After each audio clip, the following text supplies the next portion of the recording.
சில நேரத்தில் பிரச்சனையில மூழ்கிறோம் பாருங்க. நமக்கு இருக்கிற பிரச்சனை, நாளைக்கு விவகாரம், இதெல்லாம் யோசிச்சுட்டே இருக்கிறோம். பாட்டு வரமாட்டேங்குது சில நேரத்தில். அப்ப என்ன பண்ணணும்? ஆத்துமாவே கர்த்தரை ஸ்தோத்திரின்னு சொல்லணும். சொல்லும்போது நிச்சயமா வரும் பாட்டு. நீங்க சொல்றதுதான் நடக்கும். நீங்க தான் கமாண்டர். நீங்க தான் உங்களுடைய மனதை கமாண்ட் பண்ணுகிறவர். உங்கள் உணர்ச்சிகளை கமாண்ட் பண்ண. உணர்ச்சி உங்களை ஆளக்கூடாது. மனம் உங்களை ஆளக்கூடாது. நீங்க ஆளணும். நீங்க ஒரு ஆவி மனிதன். உங்கள் உணர்ச்சிகளை காட்டிலும் மனசை காட்டிலும் பெரியவங்க. நீங்க ஆள வேண்டும்.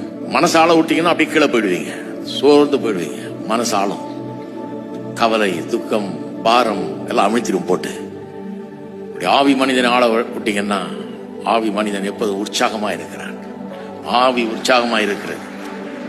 அது எல்லாத்தையும் லைன்ல கொண்டு வந்துடும். சோர்ந்து போயிருக்கிற மனதை கூட தட்டி எழுப்பி கர்த்தரை துதி.